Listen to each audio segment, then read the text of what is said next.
안녕하십니까. MBC 뉴스투데이입니다. 지방선거를 앞두고 여론조사 결과 공표가 금지됩니다. 전남선거 여론조사심의위원회는 오늘부터 13일 오후 6시까지 당선인 예상이나 정당 지지도 등 선거에 영향을 줄 수 있는 여론조사 결과를 공표하거나 인용 보도할 수 없다고 밝혔습니다. 위원회는 그러나 공표 금지일 전 실시한 여론조사 결과는 해당 일을 명시해 공표할 수 있다며 관계자들의 주의를 당부했습니다. 6.13 지방선거 사전투표가 오는 8일과 9일 이틀 동안 전남 297곳의 사전투표소에서 일제히 실시됩니다. 사전투표는 별도의 신고가 필요 없고 신분증만 있으면 전국의 어느 사전투표소에서나 오전 6시부터 오후 6시까지 투표할 수 있습니다. 사전투표소 위치는 중앙선관위 홈페이지나 선거정보 앱에서 확인할 수 있습니다. 전남의 사전투표율은 제6회 지방선거에서 18.6%, 제20대 국회의원 선거 18.9%, 지난해 제19대 대선은 34%로 점차 높아지고 있습니다. 현충일이었던 어제 광양시장 후보들은 광양읍 장터에서 선거전을 펼쳤습니다. 4명의 후보가 출사표를 던진 광양시장 선거는 혼전 양상 속에 유권자 표심 잡기가 더욱 뜨거워지고 있습니다. 박민주 기자가 취재했습니다. 광양읍 5일장, 기호 1번 민주당 김재무 후보는 힘있는 여당 후보의 강점을 부각했습니다. 산업구조를 다변화하고 광양항을 활성화하겠다는 공약을 내놨습니다. 저는 누차 이야기를 했지만 산업구조 다변화와 관광 인프라 구축을 통한 우리 광양시를 발전시켜 나갈 생각입니다. 기호 3번 바른미래당 김현옥 후보는 교육자로서 오랜 경력과 뛰어난 지도력을 갖춘 차별성을 강조했습니다. 교육문화재단 설립과 화력발전소 건립 반대의 목소리를 높이며 지지를 호소했습니다. 여러분, 지금 시대가 어느 시대입니까? 황제시장은 안 됩니다. 바로 발로 뛰는 이 기호 3번 김현옥, 틀림없는 머슴시장이 되어서 여러분 편안히 더 일할 수 있도록 그렇게 만들어주고요. 기호 6번 무소속 전현복 전 시장은 현충일을 맞아 차량 유세를 자제하고 유권자들을 직접 만났습니다. 미래 4차 산업을 육성하고 꿈과 희망이 있는 광양을 만들겠다고 약속했습니다. 개발을 중심으로 사업을 했습니다. 앞으로 민선 7기에 성공을 한다면 저희는 이제 시민의 삶의 질을 높이는 데 역점을 두겠습니다. 기호 7번 무소속 이옥재 후보는 이색 홍보 차량 유세로 시선을 끌었습니다. 동서 대통합 경전 특별도 건립과 신기술 친환경 자동차 산단 조성으로 풍요의 도시를 만들겠다며 표심을 공략했습니다. 광양은 예로부터 여러 가지 좋은 자연환경, 경제 환경을 갖고 있는데 세계에서 대한민국뿐만 아니라 세계에서도 가장 잘 사는 풍요 도시로 반드시 만들어낼 것입니다. 재선에 도전하는 무소속 전현복 후보에 도전장을 내민 3명의 후보. 후보들은 저마다 자신들이 적임자라며 유권자들의 표심을 파고들었습니다. MBC 뉴스 박민주입니다. 전라남도지사 선거 후보자 TV토론회가 오늘 밤 11시 10분 광주와 목포, 여수 MBC에서 방송됩니다.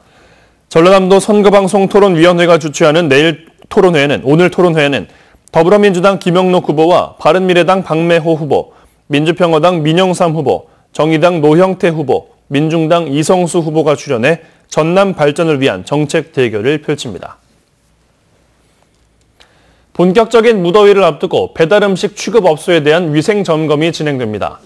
여수시는 최근 기온이 오르면서 식중독 등에 대한 우려가 커짐에 따라 오는 29일까지 배달음식점 260여 곳을 대상으로 위생 상태 등을 점검할 계획입니다.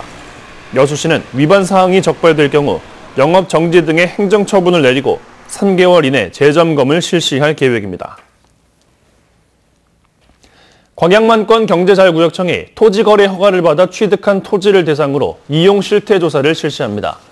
광양경제청은 이달 한 달간 토지 이용 현황에 대한 실태 조사를 실시하기로 하고 허가받아 취득한 토지를 무단 방치하거나 임대 등 다른 목적으로 이용하는 행위를 집중 조사할 방침입니다. 광양청이 관할하는 토지거래 허가구역은 선월 하이파크 단지 1개 단지로 조사 결과 위반자는 3개월간 이행기간을 주고 이행하지 않을 경우 토지 취득가액의 10%를 이행 강제금으로 부과합니다. 여수 모 대학 교수가 학생들을 상대로 갑질을 했다는 논란이 불거졌습니다.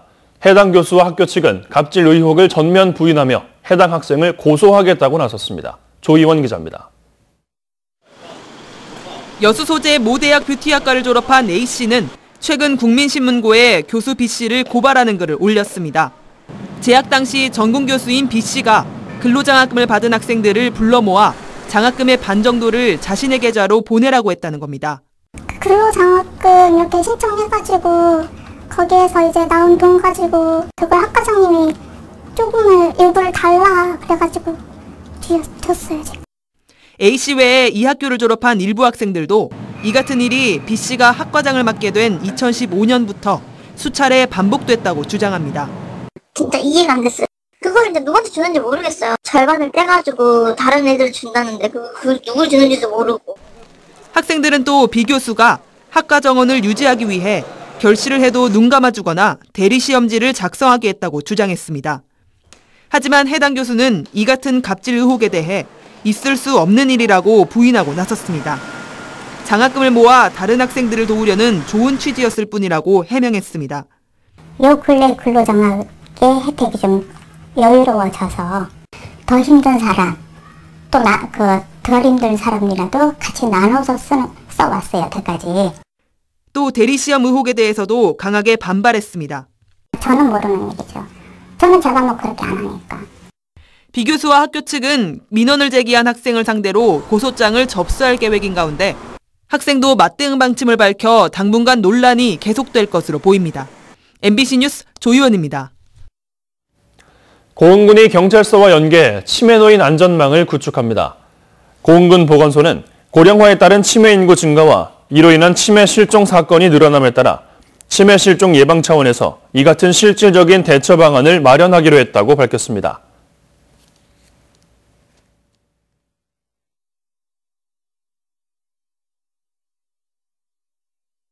오늘도 낮더위가 이어지겠습니다. 폭염주의보가 내려진 영동과 경상도를 중심으로는 33도를 넘나들겠는데요. 경북 영천이 34도까지 치솟겠고 서울도 28도까지 오르겠습니다. 초미세먼지 농도는 1시간 전에 비해서 조금 올라서 서울에서도 나쁨 단계를 보이고 있고요. 그 밖에 전국 곳곳으로도 미세먼지 농도가 조금 높게 나타나고 있습니다. 오늘 충북과 부산, 울산 지방은 종일 나쁨 수준을 보이겠고 그 밖의 지역에서도 오전 한때 일시적으로 농도가 높아질 수 있겠습니다. 현재 하늘에는 구름이 거의 없는 편인데 안개로 인해서 시야가 무척이나 답답합니다. 안개는 차츰 거치고 오늘 전국 하늘 맑게 드러나겠고요. 낮 동안에는 자외선이 무척 강하기 때문에 외출하실 때는 자외선 차단에 신경을 쓰셔야겠습니다. 현재 서울의 기온은 18.6도를 보이고 있고 강릉은 25.2도까지 올라서 아침인데도 불구하고 낮처럼 더운데요. 한낮 기온은 더욱더 크게 오르겠습니다. 강릉이 32도, 서울 28도, 대구 33도까지 높아지겠습니다. 날씨였습니다.